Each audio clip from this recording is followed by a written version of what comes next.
Hi everyone, I'm Dennis Dyack, Director of Too Human. With me is Henry Sturchy, Game Design Director, and Rob Porschke, Game Designer. So we're going to give a general overview of the skill trees in Too Human. Each of the classes in the game have their own unique skill tree, and then in addition to that, there's 2 different alignment skill trees that each of the classes can align themselves with. As you progress through the game, your character will actually earn skill points. These skill points can be used in the various skill trees to power up certain skills, even acquire actual abilities.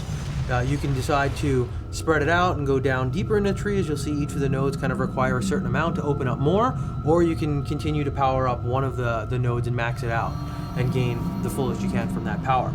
Throughout the skill tree, you'll see things that add elemental proc rates and things like that to your weaponry. You'll see things that actually augment your base statistics. You'll see things that actually give you spider abilities. You can actually deploy a spider and he'll do things like deploy mines and turrets and stuff like that. You'll also be able to gain battle cry abilities, which are kind of 1 to 2 minute duration buffs that augment you and your group in co-op, and they'll do things from increased massive damage for a limited time to actually juggling enemies up there.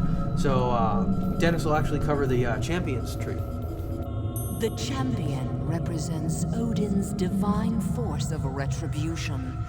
Just talking about the champion is a really most balanced class. He's good at both melee and gun combat, and you're going to see at the top of every tree there's your key skill, which is usually, I think, is always shared amongst the party, and in the case of the champion is critical striking. So it increases your chance of a critical strike is double damage.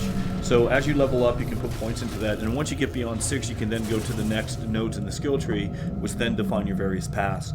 On the left-hand side here, you're going to see that this is the melee combat path. It allows me to put some fire procs on my sword weapons, and also can increase my fierce damage here. So if I put some points into there, and I can also get an ability for the spider that drops explosive mines on contact, and the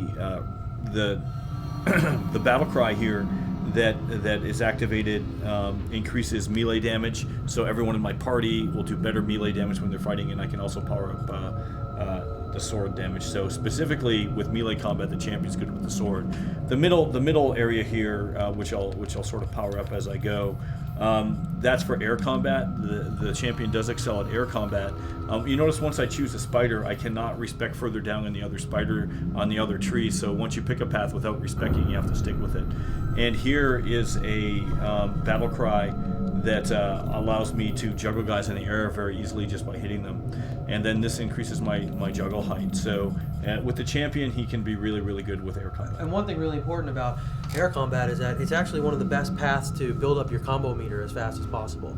And your combo meter actually fuels a bunch of other things in the game. It actually powers your battle cries. It unleashes ruiner attacks that devastate wide areas with opponents. So you can actually see that being able to specialize down these paths give you a lot of different flexibility options and completely different playstyles.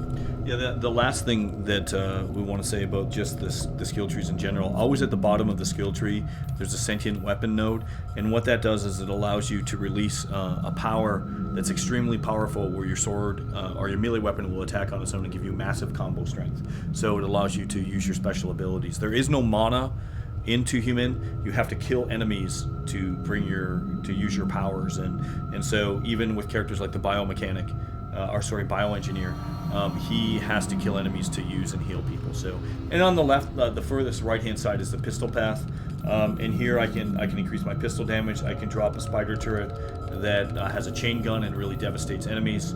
I have a skill with the battle cry that's softened that allows me to do a critical strike to everyone, which is 2 times damage. And then the last one, I can increase my slug damage. So slug pistols for the champion are a very, very good way to go as well. And that's the end of the champion. The champion's a very interesting character. It's not quite deep, is it? It's a very interesting character because it's a really good starting class. It gives you a really good feel of the game, and it's pretty flexible, and you can go down a lot of paths with it. So.